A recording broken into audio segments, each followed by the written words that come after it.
6:40 en el territorio continental ecuatoriano, buscando la verdad en la revista de Opinión Democracia. Queremos dar la bienvenida al señor ministro de Gobierno, doctor Henry Cucalón. Lo hemos invitado para analizar el momento político que está viviendo el país. Sabemos los últimos sucesos. Lo que la gran mayoría de ecuatorianos busca es la solución a sus acuciantes problemas. Y esto pasa por la responsabilidad de todas las funciones del Estado. En el Ecuador rige desde el año 2008 5 funciones del Estado. Evidentemente el Ejecutivo, la función legislativa, la función judicial, la función de transparencia que ha sido tan cuestionada, al igual que la función electoral que ha merecido también críticas durante el último proceso electoral. En este ambiente, el gobierno ha hecho un llamado al diálogo por un lado y por otro a lograr un acuerdo nacional. Sin embargo, hemos visto respuestas, gran parte de la representación política en una asamblea que personalmente la hemos criticado, la hemos cuestionado como una asamblea mediocre, que no ha contribuido a la solución de los problemas.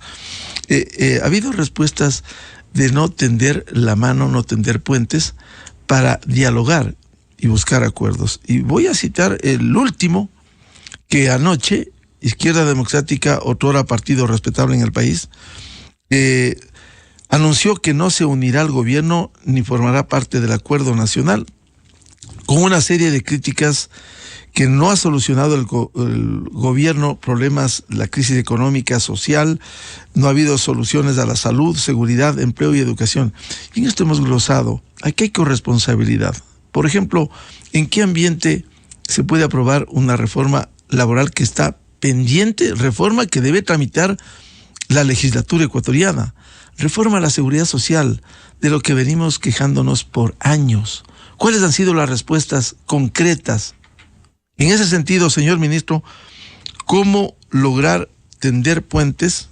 Primero dialogar civilizadamente y luego, en función de los resultados que quiere el país, porque el éxito del poder, el éxito de las funciones del Estado será el bienestar del país. Muy buen día, señor ministro. Muy buenos días, don Miguel. Buenos días con todos los oyentes y quienes nos siguen por Radio Democracia. Dialogar siempre será positivo. Es un ejercicio democrático de carácter permanente. La confianza se construye, no se decreta. Quisiera, sí, usted lo ha señalado, que la cordialidad cívica nos lleve a encontrar puntos en consenso. Yo más que nadie sé que va a ser muy difícil llegar a un acuerdo en general, porque existen muchas divergencias, existen muchos disensos, propios también de un sistema democrático. Pero quiero apelar a la madurez y a la racionalidad para que podamos encontrar una causa en común, algo que nos una. Y hemos hecho un ejercicio. Puede ser, y creo que debe ser, la seguridad ciudadana. Creo que eso nos puede converger, tanto en el legislativo, tanto en el ejecutivo y como la sociedad en sí. El día de hoy espero tener reuniones con las autoridades de la Asamblea Nacional, porque una de mis labores es fortalecer la institucionalidad. Lo que quiere el pueblo ecuatoriano es que, manteniendo las diferencias, podamos actuar civilizadamente. Podemos encontrar lo que denomino un cauce en común. Un tema adicional. Veo por lo que usted ha señalado que otro partido político, representante otrora de la socialdemocracia en el Ecuador, que merece el más profundo de mis respetos como corriente ideológica, de entrada ha dicho que no quiere. Espero que ha de ser el tema, a lo mejor si les preocupa, un diálogo de acuerdo, de foto, pero yo quisiera apelar a que siempre será necesario coordinar acciones en materia de leyes, en materia de posturas que debe tener el Estado ecuatoriano.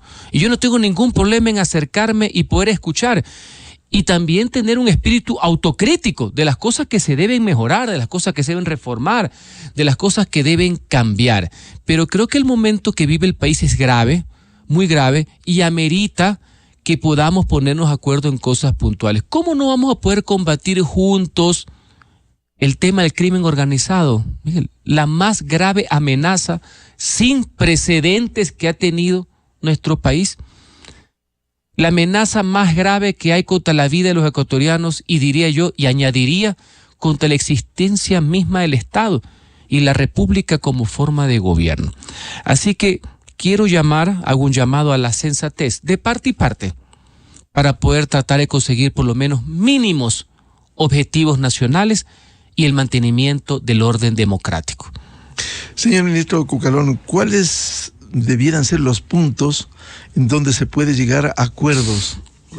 Por ejemplo, el país reclama una reforma laboral, una reforma a la seguridad social, y aquí hay deudas pendientes, partiendo por lo que usted señalaba, señor ministro, el tema del combate al crimen organizado, y que realmente está causando zozobra en el Ecuador. Hay varios frentes. Quiero poner el de la seguridad ciudadana de primer nivel. Hace poco la Asamblea Nacional aprobó un compendio de reformas al Código Penal denominadas Ley para fortalecer la seguridad ciudadana. Ha recibido el análisis y observaciones por parte del Ejecutivo de conformidad a la Constitución. Ha regresado ya a la Asamblea.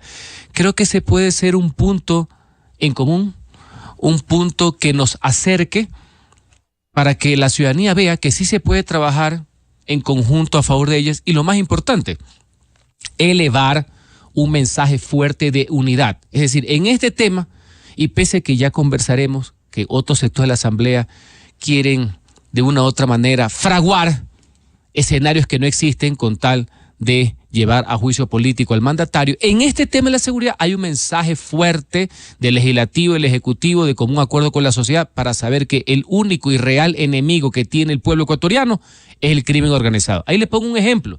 Otro ejemplo pudiera ser, ya he tenido conversaciones con miembros de la comisión, el trámite de reforma parcial a la Carta Magna para que las Fuerzas Armadas puedan colaborar, integrar y liderar conceptos de seguridad interna justamente contra el crimen organizado. No estoy hablando de delincuencia común. Yo he venido escuchando a lo largo de los años y ahora recientemente que varios partidos políticos de muchas corrientes ideológicas están a favor de ese tema. Entonces espero que en los próximos días eso se plasme en una realidad en el debate y el pueblo ecuatoriano pueda seguir observando que pese a los problemas, que pese al calor electoral, pese a los vértigos electorales, sí podemos ponernos de acuerdo. Ahora recojo lo que usted dice. ¿Cómo puede ser que de entrada se diga que no se quiere tratar una reforma laboral para poder resolver el acuciante problema del desempleo como una de las salidas? Porque usted sabe, Miguel, que no es que usted aplaste un botón o apruebe una ley y automáticamente genere el empleo. Yo creo que hay que aperturar el debate, hay que desmitificar el debate. No necesariamente el gobierno tendría que tener la razón en todo, pero vamos construyendo algo. Ese es, digamos, mi requerimiento, en el buen sentido, la exigencia, para que los ciudadanos vean que sí nos podemos poner a trabajar en puntos de acuerdo. Y finalmente usted ha citado el tema de la seguridad social. Mire, la seguridad social le pertenece en el fondo a los afiliados, que son los aportantes, todos nosotros. El Estado tiene un fin mínimamente regulatorio porque tiene que poner orden en la institucionalidad.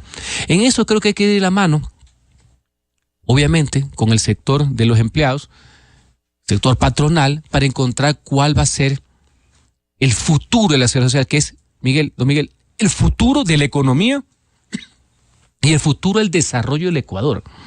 Ahí están los más ingentes recursos que tiene el país, que no puede ser de una u otra manera despilfarrados.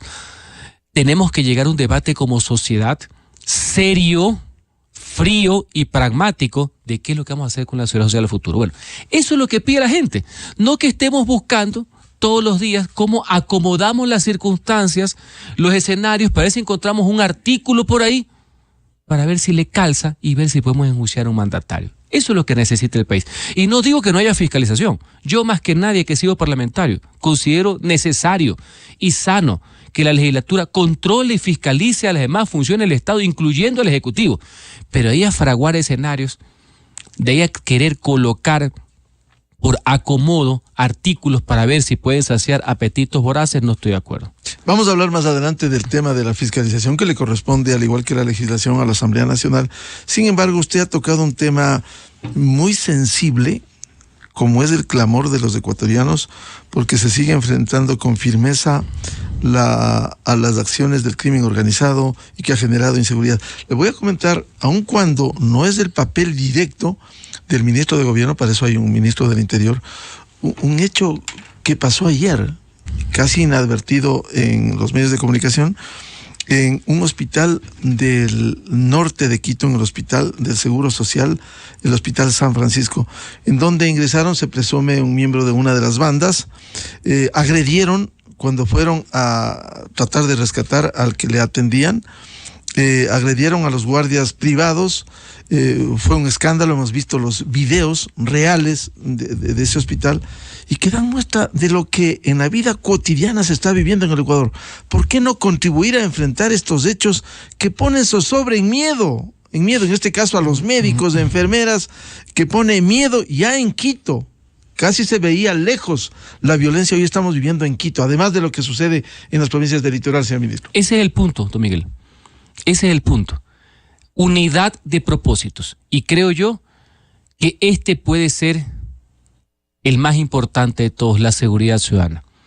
Aunar esfuerzos, suma de acciones conjuntas, cada uno sus niveles de responsabilidad y competencia, pero con un solo objetivo: que el crimen organizado no tenga en zozobra y miedo a la sociedad y no quiera tener de rehén y a su merced al Estado ecuatoriano. Así que ese es el mensaje, esa es la labor hasta cierto punto de pedagogía y por supuesto de decisión que nosotros queremos irradiar a lo largo del país. Le voy a poner un ejemplo: el presidente de la República, y así se ha comunicado, está visitando inclusive domicilios a ciudadanos ecuatorianos en zonas de alta peligrosidad, que son víctimas permanentes del tema de la inseguridad y del crimen organizado, para conocer su realidad de primera mano y llevar la acción del Estado fuerte, firme a esos sectores. Eso es bueno, eso es un diálogo abierto, apelando a quién, apelando al ciudadano, al pueblo directamente, más allá de lo que conversamos al principio, de los partidos, etcétera. Y ese va a ser también uno de mis temas. No voy a descansar en tratar de llegar a puntos en común con las organizaciones políticas, pero también yo tengo que también apelar directamente a la sociedad civil, a los sindicatos, a los trabajadores, a los gremios, a las cámaras, todo en un conjunto, al gran tejido social de la República del Ecuador, para hacerlos parte, respetando nuestras divergencias, en un carácter suprapartidista y supraideológico de esta gran cruzada nacional por el fortalecimiento de la democracia, que va más allá inclusive de un gobierno y de un presidente de la República, la seguridad ciudadana y fundamentalmente, y lo digo aquí en la capital de la República, de la convivencia pacífica, la paz social. Señor ministro, a propósito de estos diálogos que va a atender con los diferentes sectores, con el tejido social, el sector indígena, muy respetable por cierto, pero no tiene la última palabra, tiene derecho a sus reclamos, pero no imponer las cosas, y peor con vandalismo, como se evidenciara en octubre 19 y junio del 22. Dirigentes de la CONAIE han anunciado ya que no se han podido ejecutar los 218 acuerdos y por tanto la próxima semana tienen previsto una reunión para dejar sin efecto los diálogos y los acuerdos con el gobierno. ¿Le preocupa esto, que pudiera resultar otra de las acciones de protesta en el Ecuador? Claro que es un tema que me llama la atención, por supuesto, sin duda alguna. Lo que más quiere el pueblo ecuatoriano es estabilidad, quiere certidumbres, no quiere ningún tipo de anarquía, quiere trabajar y vivir en paz, no quiere violencia, quiere salir a las calles, trabajar, ir a los lugares públicos, desarrollar su vida. Cual más debo respetar, ponderar y garantizar, porque así lo establece la Constitución, el tema de la protesta y la protesta social. Esa protesta que ha sido parte de los cambios en todo el mundo y también en el Ecuador. Pero yo quiero hacer un llamado a la sensatez en lo que se refiere a lo que es no una protesta, sino una paralización, un concepto que lleva inclusive el levantamiento. ¿Y sabe por qué, Miguel? No solamente porque puede generar en hechos de violencia que nadie quiere, donde no gana absolutamente nadie, sino por otro tema. ¿Usted sabe cuánto le costó? Usted sabe, porque lo ha dicho varias veces. ¿Cuánto le costó los últimos hechos en junio pasado? Casi $1.000 millones. Eso no le hace bien a nadie. Y para los que juegan a la lucha de clases, que no es mi caso, y peor a la anarquía, los ricos en esas situaciones quedan un poco menos ricos, pero los pobres se hacen mucho más pobres, porque se paraliza la producción, se paraliza las exportaciones, hay caos, la gente no puede ir a la oficina. Eso no le conviene absolutamente a nadie. Debemos aprender, y me incluyo, a ejercer nuestras diferencias dentro del fragor democrático. Saldar nuestras diferencias dentro del marco constitucional, y bienvenido cualquier tipo de protesta, eso sí, en el marco de la ley y la convivencia pacífica. Y le voy a hacer una reflexión. También he escuchado el tema de los cumplimientos. No, uno de los temas que esta semana que he tenido que asumir el despacho es ver el estado de esos acuerdos, de ese proceso de diálogo. Y no es como están diciendo, de que se ha incumplido. Por ahí escuché un día el 1%, el 10%. Hay una notoria mayoría de cumplimientos. Tengo los documentos, están muy bien elaborados. Hay una parte que está en proceso de cumplimiento, porque es normal. Esto no es de aplastar botones y que las cosas se hacen. Hay un mínimo grupo de temas que tienen, digamos, un incumplimiento parcial y obedece algo, no a la falta de voluntad de ninguna de las partes, debo que reconocer, sino que su aprobación obedece a la intervención de otros actores de la institucionalidad. Por ejemplo, se han llegado a acuerdos para que se aprueben leyes que tienen que ver con consultas legislativas, entre otras cosas, como usted comprenderá. La ley de consulta previa e informada. Como Eso usted comprenderá. Y también al Ejecutivo, o sea, hay una corresponsabilidad, hay varios actores, no es algo como de firmar de la noche a la mañana. Entonces yo quiero expresar primero que hay la voluntad, hay el compromiso sobre aquello, y tenemos las estadísticas. He mantenido diálogos. El día de ayer me reuní con dirigentes de la FENOCIN, puertas abiertas, como debe ser, con transparencia. Pero no podemos caer como sociedad en el simplismo del todo o nada.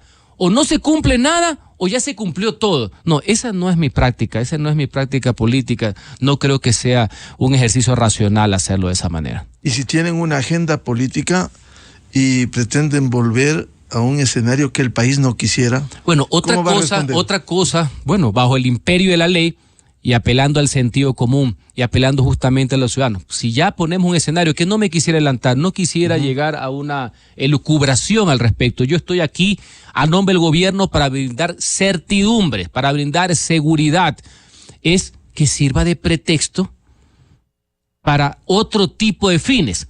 Un pretexto para generar otro tipo de escenarios. Bueno, ahí estaremos hablando en otro idioma. Y no creo que sea lo que el país requiere. No creo que sea lo dable. No creo que la vía y la salida sea por ese tema.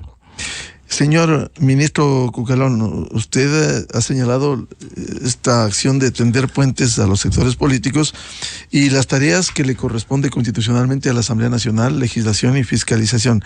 En el tema de fiscalización, usted ha llegado hace poco, pero hay una comisión que está investigando el caso que lo han denominado a raíz de una denuncia de un portal digital, y que virtualmente hace 2 días le daban 10 días y enseñaron de una manera, quiero decirlo, y esto lo hemos comentado anteriormente de manera prepotente, aquí está la silla, aquí está el vaso para el presidente de la República y le quedan 10 días, y si no hay 10 días emitiremos el informe y se iría a un juicio político. ¿Qué piensa usted?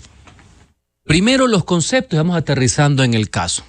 Yo saludo, como no puede ser de otra manera, respetuoso de la institucionalidad, que los congresos de las repúblicas, las asambleas, las cámaras legislativas hagan labor de fiscalización. El que opere lo contrario está de más en un sistema democrático. 2, saludo también que cualquier ciudadano, obviamente la prensa ecuatoriana y cuál más, el Congreso de la República haga todas las investigaciones que tenga que hacer sobre casos de control político o de temas que conlleven conmoción social o que llevan una importancia en la sociedad. Tampoco puedo negar eso. Eso es parte de sus competencias. Yo he sido parlamentario, he ejercido fiscalización y así debe ser. Tercero, ahora vamos aterrizando. La Constitución del Ecuador es bastante clara y así opera en todas partes del mundo. Creería yo hasta en la Vía Láctea. Los presidentes solo comparecen ante el Congreso de la República en los casos citados en la Constitución, que son, entre otras cosas, los informes a la nación y en el caso de un procesamiento político. Pero ya el juicio, el impeachment, no comparece a las comisiones, no es capricho del presidente Guillermo Lasso o de cualquier otro presidente de la República. Eso es lo que señala con claridad el texto constitucional, no ahora, de siempre. Y así pasa en todos los sistemas republicanos presidencialistas. ¿Cómo comparecen los primeros mandatarios? Comparecen a través de sus ministros, secretarios de Estado por rama. Por Dios, clase 001 de Derecho Político Constitucional. Entonces no lo llevemos como que capricho, aquí te pongo en la silla, no quiero ir. Así es el mandato constitucional. Eso nunca ha estado en discusión. Yo desde que tengo uso de razón y he leído de esto, nadie lo ha puesto en discusión hasta ahora. Yo hubiera querido pues que alguna comisión de fiscalización llame a un presidente adepto a las corrientes políticas que están ahorita siendo mayoría para ver si la respuesta era institucional o era un cocacho pleno por dejarlo como suave, como una versión light. Cuarto, jamás podré denegar, insisto, la facultad fiscalizadora. Y creo que de esas denuncias de la prensa, de ciertos portales, se ha podido obtener ciertas cosas que son válidas y que pueden servir para investigación. Y ojalá que haya un gran documento por parte de la comisión que abone, no solamente que recopile lo que ya ha salido en la prensa y los portales, que sirva de elemento para sustanciar acciones por parte de quién, de la Fiscalía General del Estado, tendientes a que no existe impunidad, tendientes a que se pueda atrapar a las personas que han defraudado al pueblo ecuatoriano y que han caído en casos de corrupción, como por ejemplo esa persona y ese mal funcionario de apellido Luque, entre otras personas. Yo no tengo ningún inconveniente con aquello y el gobierno tampoco, porque aquí se practica la transparencia. ¿Dónde para mí está el problema? Comenzaron con un proceso de investigación válido, ojalá de aporte para la fiscalía, y de repente uno ve unos vericuetos a lo largo de los días y resulta ser que ya anuncian prácticamente en la prensa por declaraciones un juicio político. Pero debe ser un caso inédito en el mundo en que anuncian un juicio político y no saben cuál es la causal. No saben de qué es lo que van a acusar. Normalmente es al revés. El juicio político o el impeachment, figura de muchos siglos en los sistemas democráticos, es la consecuencia de una acusación sobre un delito o una infracción política, en este caso consignada en el artículo 129 de la Constitución, con 3 causales que han existido en todas las constituciones del Ecuador a lo largo de su historia, con unas comas más y con unas comas menos. Yo veo todos estos días que hablan con una simpleza, con una ligereza, por decirlo menos, de una serie de cosas para ver cómo adecúan a sus fines. Inclusive, si uno ve de las investigaciones de este famoso informe reservado, que es más público que el periódico de hoy día, archivado, pero que todo el mundo lo procesa, en ningún lado, ni siquiera en eso, que ha sido archivado por la misma Fiscalía General del Estado, ni siquiera ahí se encuentra ningún vínculo con el presidente de la República. Y aún así están tratando de forjar un escenario que los lleve a justificar la aplicación. Unos días citan el numeral 1 del 129, otro día se rascan la cabeza y dicen no, vámonos por el numeral 2, etcétera. En ninguno cuadra. Y yo he comentado, pese a lo que hemos dicho al principio, del ánimo de la cordialidad cívica de conversar, que efectivamente vamos a tener que contrastar, eso es legítimo en democracia, voy a tener que nosotros también decir nuestra posición al respecto, elevar el debate, lo voy a hacer, lo estoy haciendo también en este digno espacio que ustedes me han concedido, porque no puede ser que nosotros demos a la democracia y a la institucionalidad de esa manera por solos cálculos o odios o revanchas políticas.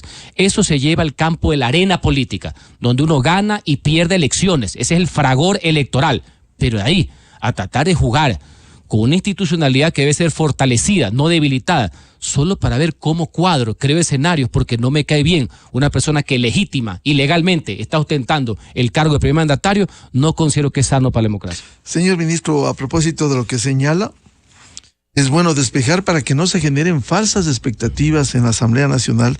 Efectivamente, el artículo 129 de la Constitución habla de 3 causales. ¿En dónde podría estar encausado, señalado el presidente de la República?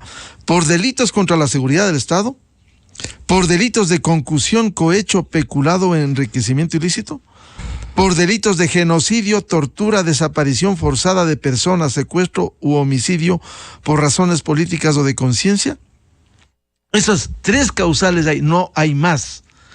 Además, esto requiere, como dice la Constitución, de un informe previo de la Corte Constitucional que deberá calificar en ese escenario. ¿En cuál de las 3 causales podría entrar el presidente? ¿Qué ha cometido? No, en ninguna. En ninguna. Por eso yo estoy sorprendido de esta actitud. En ninguna. Primero, le digo, comenzaron con una investigación, después como si fuera boletos de rifa, comienzan a hablar de muerte cruzada, etcétera, pero ya a algunos no les gusta, porque si unos van de nuevo a las elecciones, puede ser que una fuerza política le vaya bien, a otros mal, pero hay unos que quedan literalmente en cero, ¿no? Entonces, a ella no les gustó, entonces comienza el manoseo para ver cuál me conviene más, para ver cómo atentamos contra la estabilidad, pero nosotros que somos los que pregonamos la desestabilización, nos quedamos.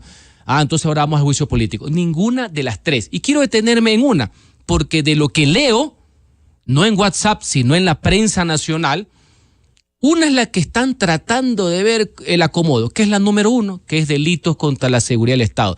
Lo que comúnmente, y usted es un periodista de fuste de muchos años, es lo que popularmente se denominaba en las constituciones del Ecuador, principalmente en la del 79, lo que se denominaba traición a la patria. ¿Se acuerda? Claro. Justamente porque estaba ideada bajo el concepto de la amenaza externa, del enemigo, la parte territorial, ¿no? Bueno, ahora es delitos contra la seguridad del Estado. También en la práctica, en la doctrina, llamadas también delitos políticos.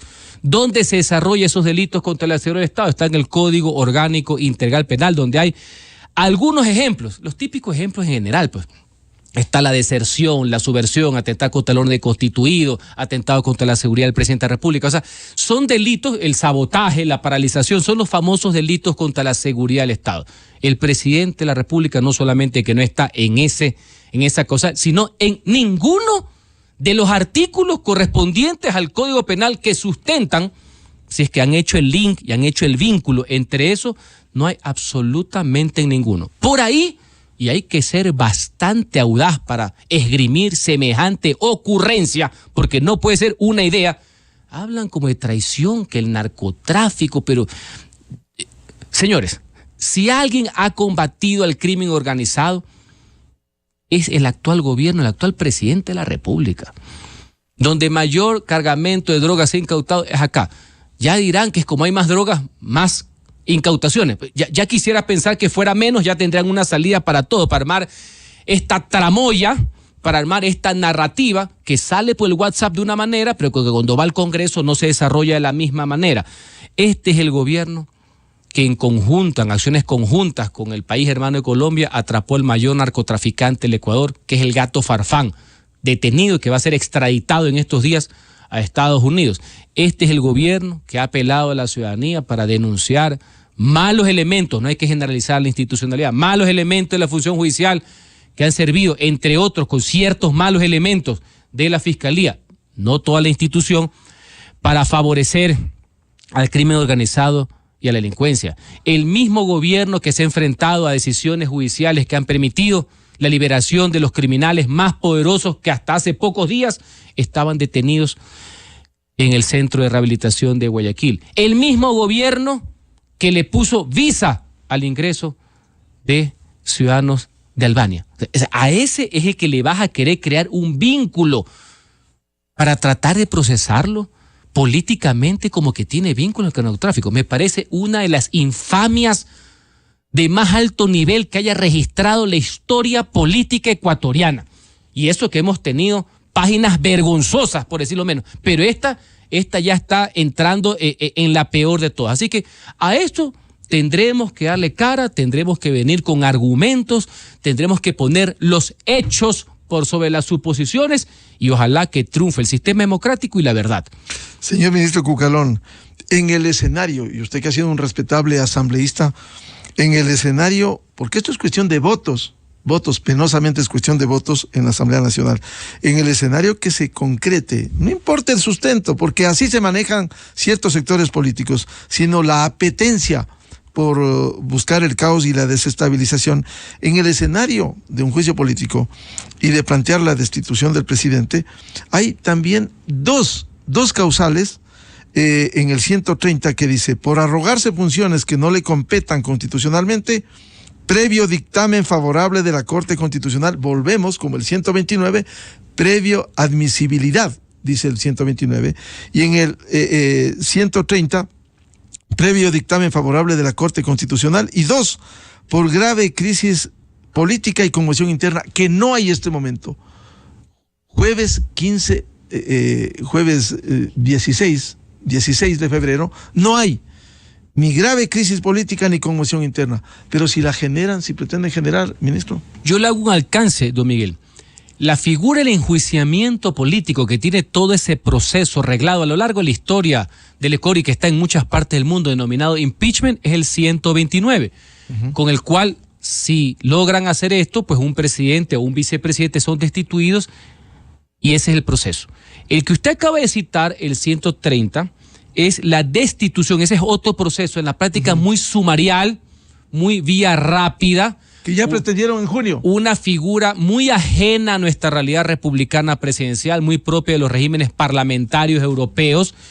Entonces es la destitución del presidente con la condición de que el órgano legislativo también cesa, por así decir. Por eso es que se dice comúnmente en las esquinas, se le denomina muerte cruzada, que si usted busca el término muerte cruzada no lo va a encontrar en la Constitución. Es el acto por el cual la Asamblea Nacional puede destituir al presidente y cae también la Asamblea, se cruzan. O también el presidente puede hacer lo mismo, como está en unos artículos más adelante, en el 148, si mi memoria no me es ingrata. Esa es esa figura, como usted muy bien ha precisado, ya se aplicó el año pasado. Hay algunos constitucionalistas que dicen que sí se puede aplicar varias veces en el mismo periodo, como si fuera boleto de rifa. O sea que es tan normal que usted haga 12 destituciones a un presidente, un régimen presidencialista. A mí me llama la atención. Pero el 130 dice por una sola vez. Dice una sola vez, pero por eso le digo, el debate de los abogados, no el debate de los ciudadanos que quieren paz, prosperidad, empleo y seguridad. Eso es lo que quieren los ciudadanos. Pero el debate de mis colegas abogados constitucionalistas y de los políticos de vez en cuando que se atreven, pierden el miedo y cogen la Constitución, es que esa sola vez es que si culmina. O sea, una sola vez es que si llega a la institución. Hay otros abogados constitucionalistas que dicen que es una sola vez el proceso como tal y que ya se agota. En todo caso, esa que es una vía que cada vez le escucho menos por parte de líderes políticos y sus representantes de la Asamblea, ya no lo utilizan tanto. Y yo creo que como no hay causales, no hay conmoción interna, entre otras cosas, también es porque en sus cálculos no les conviene. Porque así como hay algunos que quieren ir a elecciones anticipadas, porque esta aplicación de la figura conlleva elecciones anticipadas generales, que más o menos serían no menos de 4 meses y medio y no más de 6, hay algunos que quieren ir a elecciones mañana y hay otros que no quieren ir a elecciones juntas, ¿no? Entonces quieren ahí calcular, y eso es donde yo vengo y pongo mi punto de opinión. El país necesita estabilidad, pues no podemos caer en este tipo de cálculos y de jugarretas por ver quién cuadra y quién no cuadra y tirarnos en peso la de por sí frágil institucionalidad del país. Esa es mi posición y obviamente creo que represento, como no puede ser de otra manera, la posición del gobierno como ministro, la cartera y como premier de la República. Pero esas son las consideraciones, en eso están bailando, por así decir, y bueno, nosotros tendremos que darle frente a cualquiera de esas situaciones. Eso implicaría en un escenario posible, no importa, de acuerdo con los asambleístas, no importa si se somete a los 3 dictámenes de la Corte Constitucional, artículo 129, el presidente estaría dispuesto a ir a un juicio político. Por cierto, como dice el 129, previa admisibilidad de la Corte Constitucional, que tendrá que dar el dictamen, y ahí habría que apelar a la sensatez de la Corte Constitucional. La Constitución del año 2008 incorporó esta figura, muy propio también de los regímenes federales, de que la Corte Constitucional, que en algunos países es la Corte Suprema, dé una especie de calificación o visto bueno, dictamen de admisibilidad, si se cabe la palabra, dictamen favorable, para el enjuiciamiento de un presidente y vicepresidente. Y eso es positivo. Yo siempre he reconocido ese aporte que tiene la Constitución de Montecristi, porque va en qué línea, de que señoras y señores, conciudadanos y compatriotas, no es pelo de cochino llevar a un impeachment a un presidente de la República. No es tan simplista como algunos creen que se puede hacer. Por eso ahora se ha elevado este nuevo requisito. Este es el mejor ejemplo para dar cuenta de que no es cosa sencilla. Yo creería que la Corte Constitucional, uno de los pocos elementos y vestigios de institucionalidad que existe en el país, donde muchísima gente podrá estar de acuerdo o no en ciertos fallos en cuanto a su parte resolutiva, pero nadie niega la fundamentación, la inteligencia, la argumentación con que llegan a esa resolución. Yo he saludado la vigencia plena de esta Corte Constitucional, de la última, de la que empezó Hernán Salgado y actualmente el doctor Ali Lozada, porque por sus fallos, porque los he estudiado. Hasta hace poco de ingresar al ministerio estaba en la academia como profesor y también como alumno. La calidad de las mismas y lo más importante, y espero que se mantenga así, espero que las pezuñas de la politiquería jamás entren por las puertas de esa magistratura, de que la Corte había demostrado de que no estaba a golpe de teléfono ni a golpe de maletín de cualquier persona y peor del poder político. Creo que habíamos llegado a un consenso sobre aquello. Más allá de las diferencias, algunos le llaman activismo, otros le llaman de otra manera, posiciones ideológicas que, entre comillas, don Miguel, yo no le temo a que los jueces tengan ideología. Jamás. En todas partes del mundo hay jueces que son conservadores, liberales, socialdemócratas, socialistas. Lo malo no es que tengan ideología. Lo malo es que no la tengan y que estén supeditados a intereses politiqueros. Lo malo es que estén sujetos a intereses partidistas y no al interés de la nación, que es el interés público. No es el problema el origen, valga la aclaración, de estos magistrados. No, todo el mundo tiene un origen. Es su independencia frente al proceso. Eso es lo que la historia del pueblo juzga, que sean independientes frente al proceso. Así que espero, no quiero adelantarme, pero si es como dicen que quieren ir por esa vía y ver si jugando a los dados llegan a cuadrar a un artículo que no lo tienen ni constitucionalmente ni en la teoría de los hechos, la Corte Constitucional le ponga un coto a esta situación y digan hasta ahí llegaron porque no hay base constitucional y está mal planteado. Pero esperemos, no quiero adelantarme, este es solo un análisis primario. Sobre el tema de la justicia que usted se ha referido, señor ministro Cucalón, ¿cómo interactuar también con la función judicial? Porque ayer el presidente de la Corte Nacional decía que hay casos, hay que señalarlos, pero no se puede generalizar. El presidente ha sido muy crítico respecto de la actuación de la justicia. El caso de la liberación de Junior es un ejemplo claro de la actuación de la justicia usando y manoseando los recursos jurisdiccionales, los recursos constitucionales, como el habeas corpus, medidas cautelares, acción de protección. ¿Cómo lograr que aquí la justicia brille en su actuación y no haya estos casos que dañan la imagen de la justicia ecuatoriana, por casos aislados que sean, pero que no le hacen bien al país ni generan seguridad jurídica? Es correcto, no se debe generalizar y por eso yo vengo aquí a aportar, a poner mi granito de arena en aras del fortalecimiento institucional. Yo creo en la institucionalidad. Yo estoy aquí para dar el contraste entre quienes creen en la autocracia y quienes creen en la democracia, entre quienes pregonan la anarquía contra la estabilidad, de quienes pregonan la barbarie por sobre la institucionalidad. Esa es mi razón de ser y mi permanencia en el Ministerio de Gobierno, y en esa línea yo no quisiera generalizar. Son algunos malos elementos, no la institución en sí de la justicia. Así que en esa parte el presidente de la Corte veo que tiene la misma preocupación y eso es bueno. ¿Por qué?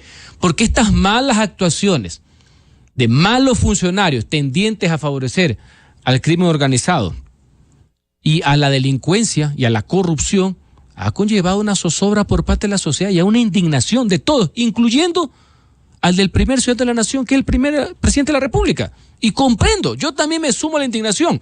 Entonces hay que trabajar en conjunto, porque quien termina quedando mal es la justicia, que no debería ser así, porque eso genera desconfianza. Pero voy a poner un ejemplo, que esto ya lo he venido conversando a niveles universitarios, de la academia, profesionales. No puede ser posible, no se puede decir que es por falta de norma. La misma Corte Constitucional ha tenido varios precedentes, lo dijo el doctor Salgado en una entrevista. Ningún juez de la República que mute y se transforme en juez constitucional cuando trata temas de garantías jurisdiccionales, como el tema, por ejemplo, del habeas corpus, dicen que no hay norma, cuando hay los precedentes de cómo se tiene que aplicar, en qué consideraciones, esta desnaturalización, esta degradación de las herramientas que están hechas, don Miguel, para proteger al ciudadano del abuso del Estado. Por eso yo rechazo a quienes digan que hay que quitarlas. No, no hay que quitarlas. El hecho de que hayan sido mal utilizadas o corruptamente utilizadas no significa que no pueden existir estas garantías jurisdiccionales. La mala utilización de las acciones de protección para actos corruptos, para zanjar problemas entre políticos o para saltarse. Ya casi nadie va a temas laborales, ya nadie va al contencioso administrativo, simplemente ponen acciones de protección en todos lados para ver a cuál le pegan. Eso no está bien. Y entre otras cosas yo estoy proponiendo, lo estamos conversando, algo que es lógico, lo hemos visto en la academia. Y en esto la Corte tiene un rol, y si no vamos a tener que hacerlo a través de la ley. La figura del prevaricato, de fallar contra norma expresa. Usted no sé si sabe, hay un precedente de la Corte que hasta cierto punto lo considero lógico, pero no generalizado, de que los 9 magistrados de la Corte Constitucional cuando fallan no cometen prevaricato, porque eso es la última instancia. Yo podría entender, pero eso lo han puesto para todos los jueces de la República, para los famosos jueces multicompetentes que le hacen es a todo, ¿no? A todo. No, señores, yo sí creo que los jueces de toda la República, no los de la Corte Constitucional, deben ser sujetos a la aplicación del delito de prevaricato, para saber si por ahí entienden, para saber si fallando contra norma expresa en contra de la sociedad, del bien común y en contra de la Constitución y la ley, se los pueden juzgar y meterlos presos, para saber si así aprenden y no dan pues habeas corpus o acciones de protección en las madrugadas, en los hermosos pero recónditos parajes de la República, para favorecer a corruptos y a criminales. En esa sentencia modulada de la Corte Constitucional, que me hace acuerdo, señor ministro, se determinó que un juez superior debe juzgar la conducta del juez inferior. Y en esto realmente no ha habido resultados concretos. Ha habido poquísimos y tardíos. Esa fue una de las decisiones para cambiar la vía de la sanción administrativa, que también, lamentablemente, conllevó muchos problemas, porque esa fue una de las vías que se utilizaron en años anteriores para votar y colocar a los jueces que eran adeptos al poder político de turno. Entonces se lo jerarquizó, que tiene que ser al mismo orden del poder judicial. Conceptualmente no está mal, pero lo que yo me refiero, complementando, es el tema del prevaricato. Hacen lo que les viene en gana. Si ya usted por la vía penal también los puede, en el buen sentido de la palabra, agarrar, yo creo que puede ser una herramienta. Mire, no hay una solución total, don Miguel. Es la suma de varias acciones legislativas, normativas, también de ejecución, también de decisión y también de acción. Pero ¿qué? Ustedes, los medios de comunicación, los foros abogados, las academias, los ciudadanos, están indignados por todo lo que hemos visto en estos últimos meses, de cómo se ha prostituido, porque no es otra expresión, el tema de las garantías jurisdiccionales, creando que la gente ya no piense en aquellas. No creo que sea dable, no creo que sea razonable.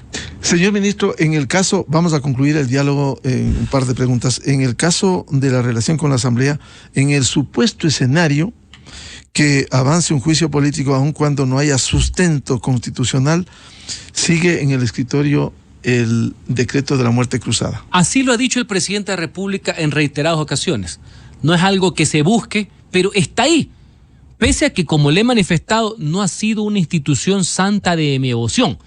Considero que es una figura parlamentaria, ajena al sistema republicano. Sin embargo, está en la Constitución. Sin embargo, apelar a ella es tan legal como los otros que la han venido apelando.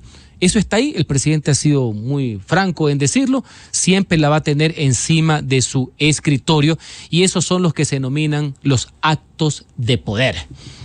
Ese es el acto político por naturaleza, por esencia. ¿Por qué? Porque su aplicación nace solamente de la subjetividad y discrecionalidad de un presidente de la República, de cuáles son las circunstancias, porque cómo llega a esa decisión de Estado, esa decisión política, ese acto político, solo está en su propio razonamiento de las circunstancias, no obedece a otro tipo de consideraciones o ponderaciones, pero está ahí, ante su pregunta, siempre va a estar ahí, más allá que no se puede utilizar hasta el último año del régimen. Que se puede activar en segundos. La de tiene ser ahí, necesario. la tiene ahí. Señor ministro. La Constitución le da esa potestad a los ejecutivos, está ahí. Guste o no guste, está ahí. Señor ministro, déjeme hacer una crítica constructiva.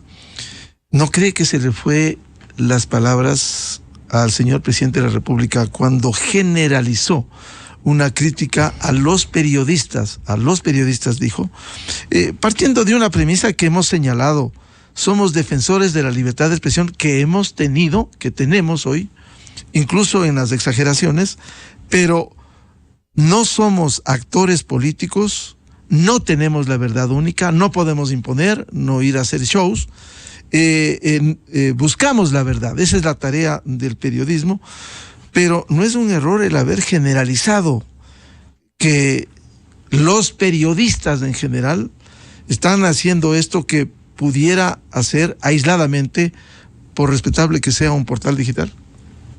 El presidente de la República es un férreo defensor de la libertad de expresión. A lo largo de su carrera política y en el ejercicio de su mandato ha dado pruebas de aquello, fundamentalmente con las últimas reformas a la ley de comunicación. En mi caso, miembro del gobierno, usted lo conoce, desde mi primer mandato en la legislatura voté en contra de la ley Mordaza. En mi segundo mandato, mi proyecto, sumado a otros, fue uno de los que reformó neurálgicamente ese mamotreto y le quitamos prácticamente todo el veneno. Así que mi compromiso siempre estará ahí, mi respeto profundo como ciudadano y como autoridad a la labor que hace la prensa. Inclusive, he estado hasta hace pocos días permanentemente en estos espacios. Yo creo en el rol de la prensa. Estaré permanentemente agradecido por haberme permitido que mi voz sea escuchada, que mis comentarios y mis análisis puedan ser escuchados por la ciudadanía.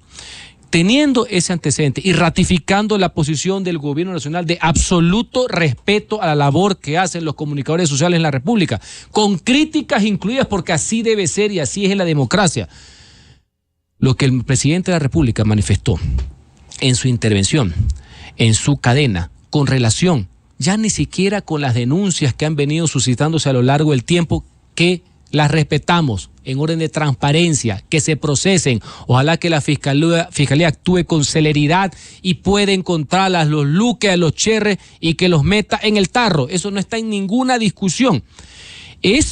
Puede ser una posición fuerte, firme, comprendo, sujeto de críticas, no debe ser generalizada ante una situación puntual que se dio el día lunes, con la mayor de las ligerezas, por decirlo menos, donde poco más se acusaba al primer mandatario de relaciones con el narcotráfico.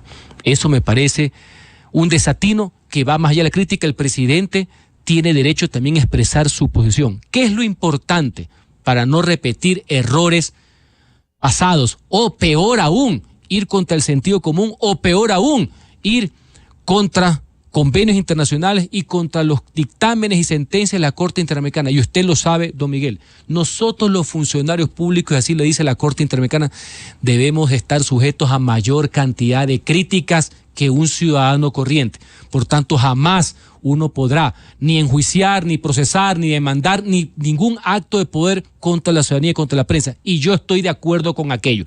Están en la vitrina pública y parecería por tanto sujetos un a la desnivel, crítica. como que hay varios niveles de ciudadanía, pero así son las reglas del juego, porque están en la vitrina y uno tiene que aguantar. Lo que sí comprendo a sí mismo, y comprendo la posición del presidente, entre la crítica, el denoste de querer vincularlo al narcotráfico, que está involucrando es al país, porque ya es un tipo de denuncia sin sustento, que una cosa es como lo ponen en las claquetas, en la mañana, en la narrativa, otra cosa es como lo presentan. Ya después dicen, no, que no es así, que si uno lee el famoso informe que está archivado y reservado, ya no encuentra el vínculo, pero eso fue lo que dijeron en la mañana.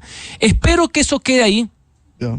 Así debe ser. Pero las generalizaciones no son buenas. En general, no deben hacer. Mire, que yo he sido absolutamente cuidadoso, no solamente con la prensa, con las instituciones, con la asamblea, con la corte, con la fiscalía. He hecho un ejercicio de no generalizar y de sí puntualizar. Una pregunta final. Con esto le agradecemos al señor ministro de Gobierno, Henry Cucalón. Escuchamos ayer una opinión de su antecesor, Francisco Jiménez, ante una pregunta de un medio local, de hablar sobre el caso Sobornos, en donde se probó, le hemos seguido ese caso, 817 pruebas testimoniales, documentales, y el exministro dijo que quizás se estiró el derecho para llegar a esa sentencia. ¿Por qué no lo dijo cuando fue ministro? ¿Por qué no lo dijo eso? Pero hoy que es exministro, sostiene más aún cuando él dice ser un profesor. Usted, que es un respetable jurista, un académico, se estiró, como dice el exministro en el caso Sobornos.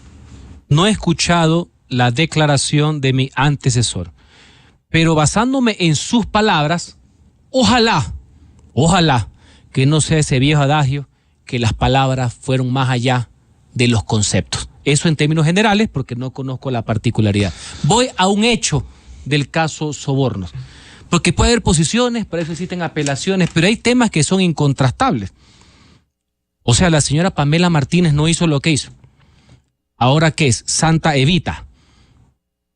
Está consumado. Una de las pruebas, la secretaria personal del presidente. Lo que la señora hacía, más allá del cargo, lo que la señora hacía. ¿Ya? Todo el mundo conoce las características de la señora Pamela Martínez Lindau.